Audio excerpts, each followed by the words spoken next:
अस्सलामुअलैकुम। आज हम डायरेक्ट और इनडायरेक्ट मटेरियल्स जो आपके एमए 1 के सिलेबस में इंक्लूडेड है उसको डिस्कस करेंगे। ये आपके एमए 2 के सिलेबस में भी हैं आगे, तो इसलिए इसको पहले से ही आप सही से समझ लें ताकि ये आपको आगे काम आए। तो हम बगैर टाइम वेस्ट किए अपने लेक्चर की जानब बढ़ते हैं। देखिए, सबसे पहले उन्होंने डायरेक्ट मटेरियल्स को डिफाइन किया है। Direct materials all the materials that can be directly attributed to a unit of production और अ स्पेसिफिक जॉब और a service provided directly to a customer. अब डायरेक्ट मटेरियल्स ऐसे मटेरियल को कहते हैं कि जो डायरेक्टली एट्रीब्यूट की जा सकती हैं किसी भी प्रोडक्शन में या स्पेसिफिक जॉब में या सर्विस में। मिसाल के तौर पे आप देखें, अब आप लोग क्या कहते हैं, एक पेन बनाते हैं तो उसमें जो प्लास्टिक यूज़ हो रहा है वो उसका डायरेक्ट मटेरियल है। अब प्लास्टिक जो उस पेन को बना रहा है वो डायरेक्टली यूज़ हो रहा है, मतलब कि आपको पता है कि इतना प्लास्टिक लग रहा है, तो सारा उसका डायरेक्ट मटेरियल है। अब देखिए, ये हमारे मैन्युफैक्चरिंग में आ गया। अब अगर आप सर्विस प्रोवाइडेड की बात करें तो आप एक अगर अकाउंटेंट हैं तो आप टैक्सेशन की कोई सहूलियत दे रहे हैं या ऑडिट की, तो आपकी जो ऑडिट की सर्विस है वो डायरेक्टली एट्रीब्यूट हो रही है आपके कस्टमर्स के साथ। तो वो एक डायरेक्ट क्या कहते हैं, आप वो आपको डायरेक्टली एट्रीब्यूट हो रही है आपकी जॉब के साथ, तो आप उसे एक डायरेक्ट मटेरियल में काउंट कर सकते हैं। वो एक डायरेक्ट सर्विस है। इसी तरह एक स्पेसिफिक जॉब वो जॉब होती है जो किसी कस्टमर की स्पेसिफिक रिक्वेस्ट पे आप करते हैं। मतलब कि कोई एक ख़ास किस्म का पेन बनाना है, तो ख़ास किस्म के पेन के बनाने के लिए जो प्लास्टिक इस्तेमाल होगा, जो उसके ऊपर अगर आप कोई क्रैक जितना भी प्लास्टिक लग रहा है, स्पेसिफिक क्वालिटी का प्लास्टिक लग रहा है, तो वो सारा क्या कहते हैं, डायरेक्ट मटेरियल है। अब नीचे लिखा हुआ है ना, manufacturing material business direct materials are there for the raw materials and components that are directly. ये वही बात होगी कि किसी भी मैन्युफैक्चरिंग बिजनेस के अंदर जो डायरेक्ट मटेरियल्स होते हैं, रॉ मटेरियल और जो कंपोनेंट्स जो डायरेक्टली यूज होते हैं, वो सारे क्या कहते हैं, आपके डायरेक्ट मटेरियल्स में इंक्लूडेड होते हैं। For example, the many different components that make up a motor car are directly materials. अब मोटर कार को बनाने के लिए जितना भी आप प्लास्टिक, लोहा और बाकी गियर्स और बाकी जितना भी उसको बिल्ड करने के लिए, टायर्स बिल्ड करने के लिए, रबर, जो मटेरियल इस्तेमाल होता है वो सारा क्या आता है, डायरेक्ट मटेरियल्स में आता है। अब अगर हम इनडायरेक्ट की तरफ बढ़े तो indirect materials are other materials that can not be directly attributed. अब इनडायरेक्ट मटेरियल्स ऐसे हैं जो क्या कहते हैं, एक डायरेक्ट एक चीज़ के साथ डायरेक्टली एट्रीब्यूट नहीं किए जा सकते। मतलब कि might be the use for, हाँ देखिए, अब जो प्रोडक्शन मशीनरी है, आपकी जो प्रोडक्शन मशीनरी है, उसके लिए जो ऑयल इस्तेमाल हो रहा है, मतलब कि वो डायरेक्ट उस मटेरियल में तो इस्तेमाल नहीं हो रहा है ना, वो तो उसकी मशीनरी को क्या कहते हैं, लुब्रिकेशन के लिए इस्तेमाल हो रहा है, तो इसलिए वो एक इनडायरेक्ट मटेरियल है।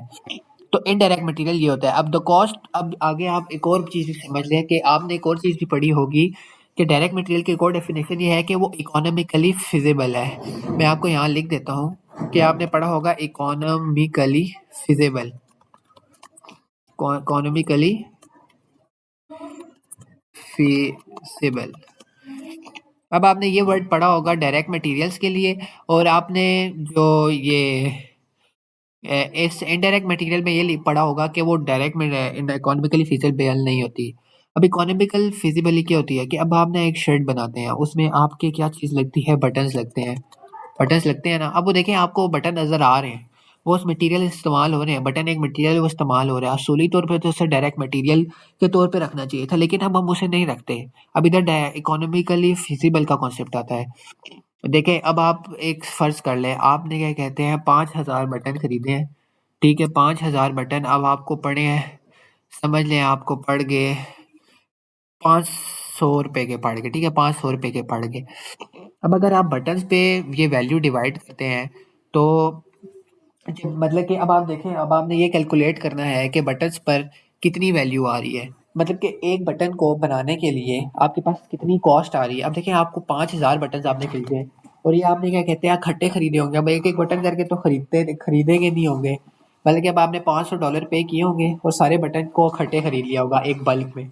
तो अब आपको एक बटन की प्राइस, अब आपके 6 बटन लगे हैं, समझ लें आपके कितने लगे हैं, 6 बटन लगे हैं, 6 बटन एक शर्ट में लगे हैं, या 5 कर लें ताकि बेसिक रहे। 5 बटन आपके लगे हैं, और अब आपने पहले, सबसे पहले आप एक बटन की करेंगे। एक बटन को कैलकुलेट करने के लिए आप 500 सॉरी को डिवाइड कर देंगे, कहते हैं 5,000 से, तो एक बटन की आपके पास क्या कहते हैं आ जाएगी, और ये आ जाएगी 0.1 आ जाएगी। आप चेक कर लें बेशक, ये आपकी 0.1 आ जाएगी। मतलब कि एक बटन को बनाने के लिए आपकी जो वैल्यू आ रही है वो 0.1 से रुपी है, ठीक है। 0.1, अभी हम डॉलर की बात नहीं करते, हम रुपये की बात करते हैं। PKR लिख देते हैं। अब 0.1 रुपये और आपके 5 बटन एक साइड में लग रहे हैं, तो टोटल आपके 0.5 PKR मतलब के पैसे लग रहे हैं आपके एक शर्ट के अंदर बटन्स। अब देखिए ये जो वैल्यू है, आपको आपकी शर्ट की जो टोटल प्राइस है वो 300 रुपीज़ है, ठीक है, 300 रुपीज़ है। तो अब ये जो 0.5 रुपीज़ हैं आपके, ठीक है, ये क्या आप शामिल करेंगे इसके अंदर? अगर आप इसके अंदर 0.5 रुपीज़ शामिल करके इसे 300.5 कर भी लेते हैं, तो इससे कोई फ़र्क पड़ता है? वो बिकेगी तो 300 की ना। जबकि आप अगर अगर आप देखें तो आपने कभी कोई दुकान में ऐसी चीज़ देखी है कि आपको वो 0.5 की कोई चीज़ दे रहा हो? ऐसा नहीं होता। तो इस तरह ये देखें, अब ये इतना इकोनॉमिकली फ़ीज़िबल नहीं है। मतलब कि इसको अगर हम इस ये जो 0.1 है, इसको अगर हम 5 बटन लग रहे हैं, इसको अगर हम डालते हैं किसी शर्ट की वैल्यू के अंदर, तो वो उसकी ना वैल्यू को बढ़ा रहा है, ना कोई कम कर रहा है, बल्कि वो उसकी वैल्यू को उधर ही रखने दे रहा है। तो ये इकोनॉमिकली फ़ीज़िबल नहीं है कि आप इसको डायरेक्टली एसोसिएट कर लें। ठीक है? तो इसलिए इसको हम क्या कहते हैं, इनडायरेक्ट मटेरियल, मतलब कि बटन्स को हम एक इनडायरेक्ट मटेरियल को करेंगे और उसको हम इस तरह एक-एक सेट में चार्ज नहीं करेंगे, बल्कि अलग पूरे एक कॉस्ट सेंटर को चार्ज करेंगे। वो भी हम बाद में पढ़ते हैं। इस तरह बटन्स के अलावा जितनी भी छोटी-छोटी चीज़ होती हैं मतलब कि अब आप बात कर रहे हैं घर के लिए, घर की, उसमें जो नेल्स चाहिए होंगी मतलब कि कीलें चाहिए होंगी आपको जोड़ने के लिए, और जितने भी बाकी छोटा-मोटा सामान होगा वो सारा क्या कहते हैं इनडायरेक्ट मटेरियल्स में आएगा। तो इनडायरेक्ट मटेरियल्स और डायरेक्ट मटेरियल की इकोनॉमिकली फिजिबल वाली आपको डेफिनेशन उम्मीद करता हूँ कि समझ आ गई होगी।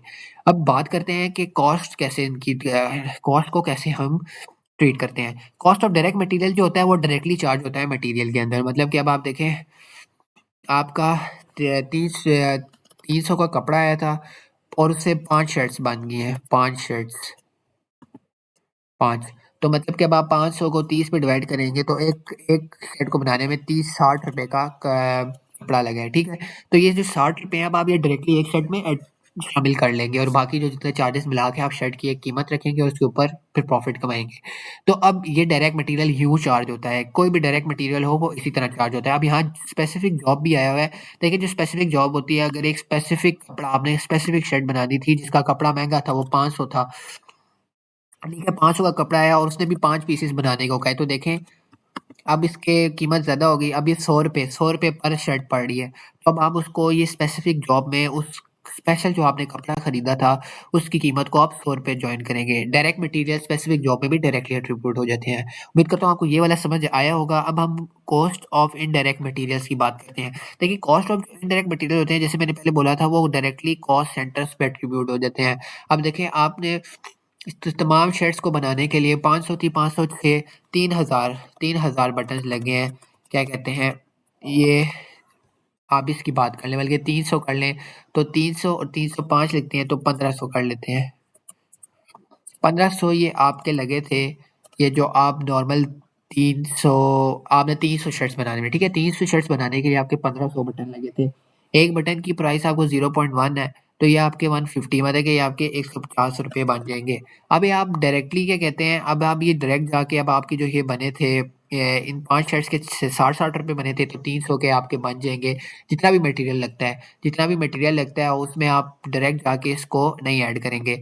मतलब कि अब ये 150 है, अब अगर एक शर्ट की प्राइस इसके हिसाब से देखें 60 है, तो 316 1800 का अगर ये पड़ रहा है, या 300 को हमने, हाँ, ठीक है, समझ लें 1800 का पड़ रहा है, तो आप उसमें डायरेक्ट जाके ये 150 ऐड नहीं करेंगे, क्योंकि ये कितने शर्ट्स की प्राइस है, ये आपकी जो प्राइस है ये 300 शर्ट्स की प्राइस है, ठीक है?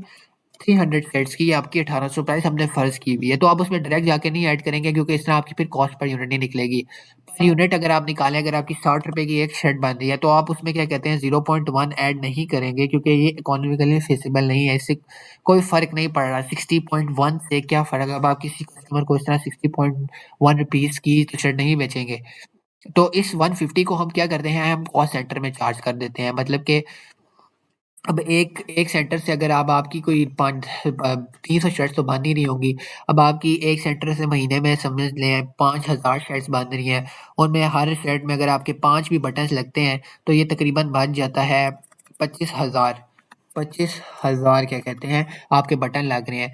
तो ये भी मैं आपको वैसे कम बता रहा हूँ, तो ये टोटल आपका 2500 रुपये की कॉस्ट आ जाएगी सिर्फ बटनों के ऊपर, ठीक है। अब ये जो बटनों की कॉस्ट है ये अब आप कॉस्ट सेंटर पे एलोकेट कर देंगे, मतलब कि अब जिस कॉस्ट सेंटर में गए अब आप उस कॉस्ट सेंटर में जाके ये इसको कर देंगे, उस कॉस्ट सेंटर में आप जाके इसको डाल देंगे, मतलब कि अब जो कॉस्ट सेंटर था प्रोडक्शन का कॉस्ट सेंटर था ना, अब आपने प्रोडक्शन का कॉस्ट सेंटर था, आपने उसमें जाके एलोकेट इसको, बल्कि इसको जाके उसमें शामिल कर दिया है। अब ये इनडायरेक्ट है तो आपने उसको जाके इसमें शामिल कर दिया है।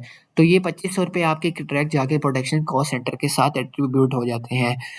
और इसी तरह ये सिर्फ अब देखिए प्रोडक्शन कॉस्ट सेंटर में सिर्फ इस तरह नहीं पड़ता, अभी प्रोडक्शन कॉस्ट सेंटर के डिफरेंट मटेरियल्स में जाएगा। सिर्फ शर्ट में देखिए एक शर्ट स्पेसिफिक होगी, जॉब कॉस्टिंग वाली होगी और दूसरी होंगी, तो सारे बटन्स की तो प्राइस इक्वल है, तो इसलिए वो इक्वली क्या कहते हैं रीअपॉर्चमेंट हो जाती है हर डिपार्टमेंट में, हर डिपार्टमेंट से हर मटेरियल से जाके वो स्पेसिफिक मटेरियल में जाके कॉस्ट पर यूनिट में भी ऐड हो जाती है। तो इस तरह ये डायरेक्ट इनडायरेक्ट मटेरियल्स को हम ऐड करते हैं। उम्मीद करता हूँ कि आपको ये आज का लेक्चर समझ आया होगा, फिर हम मिलते हैं हम नेक्स्ट लेक्चर में।